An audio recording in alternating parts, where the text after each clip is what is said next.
آگے اللہ رب العزت نے سورۃ البقرہ آیت نمبر 65 میں ارشاد فرمایا وَلَقَدْ عَلِمْتُمُ الَّذِينَ اعْتَدَوْا مِنْكُمْ فِي السَّبْتِ فَقُلْنَا لَهُمْ كُونُوا قِرَدَةً خَاسِئِينَ، اور بے شک ضرور تمہیں معلوم ہے تم میں کہ وہ جنہوں نے ہفتے میں سرکشی کی تو ہم نے ان سے فرمایا کہ ہو جاؤ بندر دھتکارے ہوئے۔ اب یہاں پر ایک اور واقعے کا اللہ تبارک و تعالیٰ نے ذکر کیا ہے، فرمایا وَلَقَدْ عَلِمْتُمُ الَّذِينَ اعْتَدَوْا مِنْكُمْ فِي السَّبْتِ فَقُلْنَا لَهُمْ كُونُوا قِرَدَةً خَاسِئِينَ، اور بے شک ضرور تمہیں معلوم ہے تم میں کہ وہ جنہوں نے ہفتے میں سرکشی کی تو ہم نے ان سے فرمایا کہ ہو جاؤ بندر دھتکارے ہوئے۔ یہ حضرت داؤد علیہ السلام کی قوم کا واقعہ ہے، بنی اسرائیل ہی کا واقعہ ہے۔ اللہ تبارک و تعالیٰ نے بنی اسرائیل کو فراوانی عطا کی تھی۔ ایک قوم ایسی بھی تھی کہ جو دریا کے کنارے رہا کرتی تھی اور وہ سمندر سے دریا سے مچھلیاں پکڑا کرتی تھی، ان کا یہ پیشہ تھا، لیکن اللہ نے ان پر آزمائش کو مسلط کر دیا اور حکم دے دیا کہ آج کے بعد تم نے سنیچر کے دن ہفتے کے دن مچھلی نہیں پکڑنا، آج سے تم پر یہ پابندی لگ گئی۔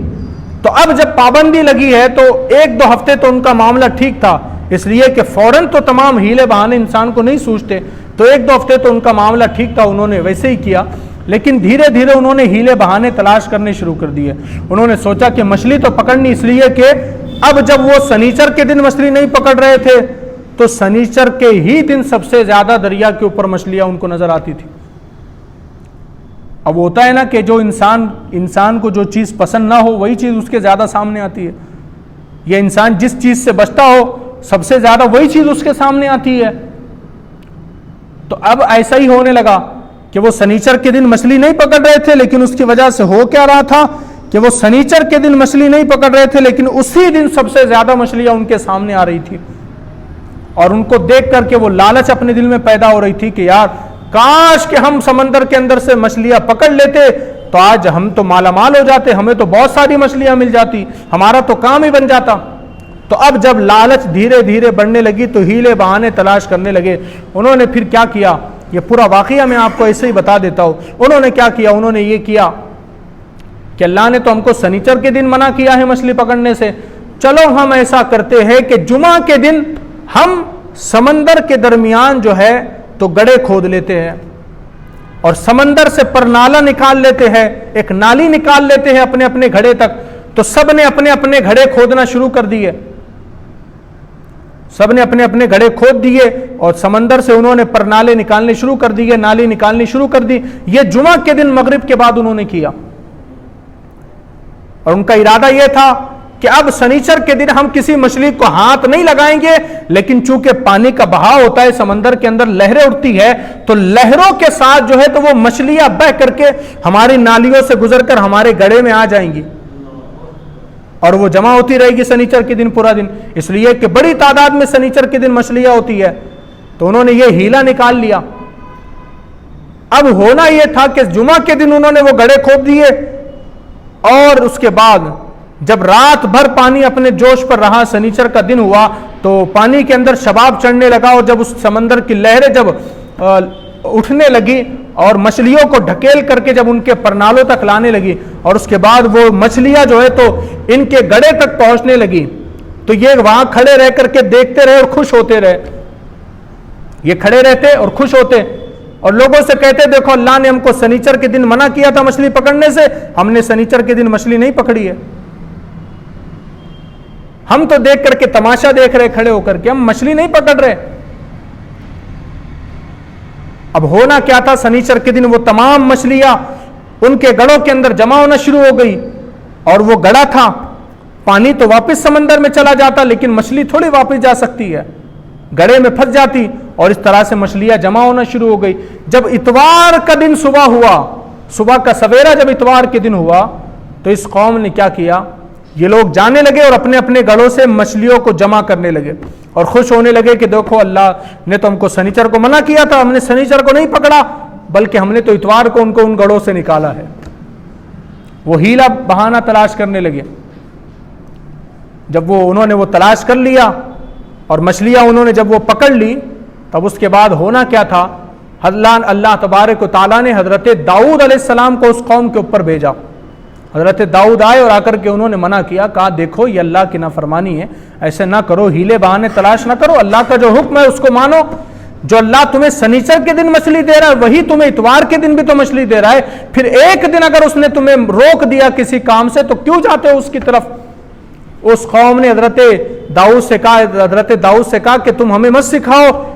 اس لیے کہ ہم نے تو اللہ کی نافرمانی کی ہی نہیں، ہم نے تو سنیچر کو مچھلیوں کو ہاتھ ہی نہیں لگایا، ہم نے تو اتوار کو مچھلیوں کو ہاتھ لگایا۔ یہ اللہ کا پیغام حضرت داؤد لے کر کے آئے۔ انہوں نے حضرت داؤد نے کہا کہ اگر تم نہیں مانتے تو پھر اس میں میرا کوئی قصور نہیں۔ اللہ نے کہا داؤد تم اس بستی سے چلے جاؤ، ان کو نصیحت نہ کرو، اس لیے کہ سمم بکم عمی، ان کے دل پر، ان کی آنکھوں پر، ان کے کانوں پر پردے پڑ چکے ہیں،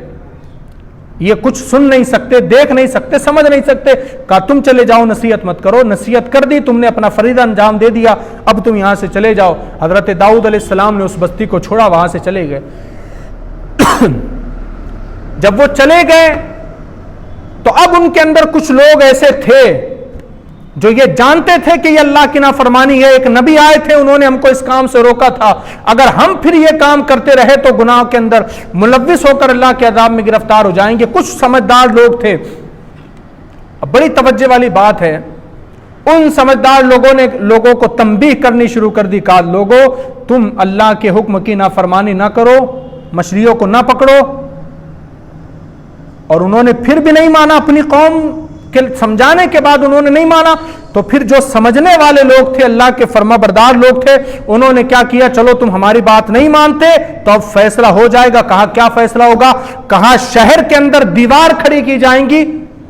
اور ایک حصے میں اللہ کی فرما برداری کرنے والے لوگ رہیں گے، دوسرے حصے میں اللہ کی نافرمانی کرنے والے لوگ رہیں گے۔ کہا تم نہیں مانتے، اگر تم کو مچھلی پکڑنا ہے ہیلے بہانے کر کے تو تم جاؤ، تم دیوار کے اس طرف رہو، ہم دیوار کے اس طرف رہ گئے، اس لیے کہ ہم نہیں چاہتے، بھلے ہی ہم نے گناہ نہیں کیا ہے تمہارے ساتھ، نہ فرمانی نہیں کی ہے تمہارے ساتھ، لیکن ہم ڈرتے ہیں کہ کہیں ایسا نہ ہو گنہگار کے ساتھ رہتے رہتے یا نافرمان کے ساتھ رہتے رہتے اللہ کا عذاب ہم کو بھی گرفتار نہ کر لے،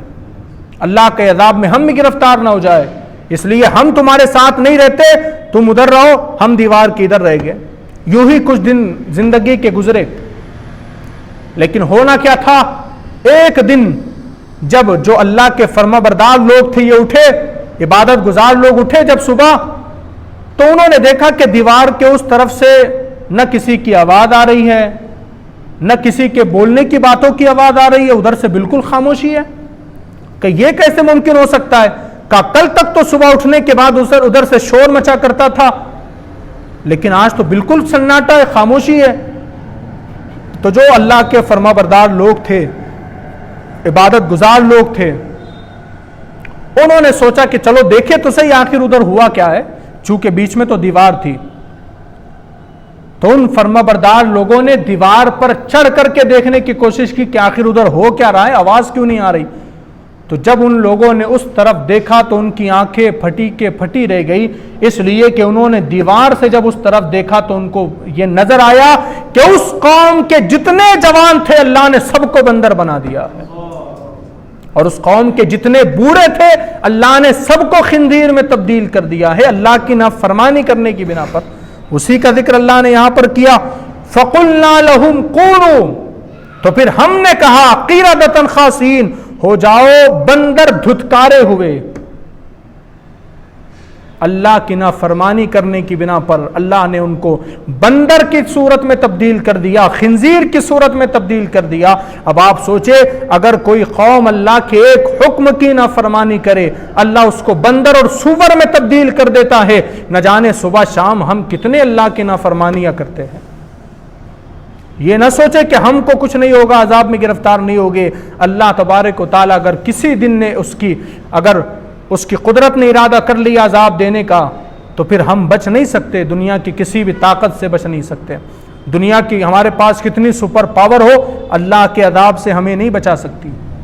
اس لیے ارادہ کرے، اللہ تبارک و تعالیٰ کی فرما برداری کا ارادہ کرے، اللہ کی عبادت کا ارادہ کرے، اللہ کی بندگی کا ارادہ کرے۔ ایسا نہ ہو، اللہ رب العزت نے جو یہاں پر بیان کیا یہ ہمارے لیے عبرت ہے۔ اللہ نے قرآن میں کیوں بیان کیا؟ تاکہ ہم عبرت حاصل کر سکیں، نصیحت حاصل کر سکیں۔ یہ خود اللہ نے آگے بیان فرمایا، آگے کی آیتوں میں انشاءاللہ آئندہ ہفتے ہم سنیں گے، وہ